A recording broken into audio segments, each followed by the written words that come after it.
असताना कॉपर सल्फेटच्या मात्रा वाढवून 500-600 ग्रॅम पर्यंत 100 लिटरला टाकून, चुना टाकून पान पूर्ण निळं दिसलं पाहिजे अशा पद्धतीची जी एक लोकांची संकल्पना आहे, ती आपण जरा थोडी त्याच्यावर विचार करून योग्य पद्धतीनं तुमचं म्हणणं आहे. नाही, निश्चितच पान टिकणं याच्यापेक्षा पान टिकून कार्यरत राहणं हे हां, महत्वाचं आहे. हां, हां. पान बोर्डोच्या ज्यावेळेला आपण रिपीटेड स्प्रे मारतो किंवा जास्त कॉन्सन्ट्रेशन स्प्रे घेतो त्यावेळेला हां. पानं निश्चितच टिकतात शेवटपर्यंत. बरोबर. म्हणजे अगदी शेवटी हाताने काढावी लागतात. बरोबर.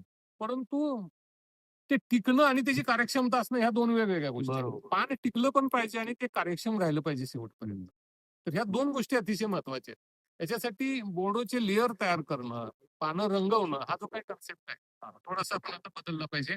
कारण अन्न तयार करायच्या प्रक्रियेवर निश्चितच वाईट परिणाम दिसतो. आणि जेवढं आपलं स्टोरेज जास्त वाढवू तेवढी पुढे आपल्याला क्वालिटी किंवा सगळ्या गोष्टी मिळणार. ऑक्टोबर कटिंगचे बरेचसे मुद्दे आपले किंवा बरेचसे प्रॉब्लेम आपण सोडवू शकतो.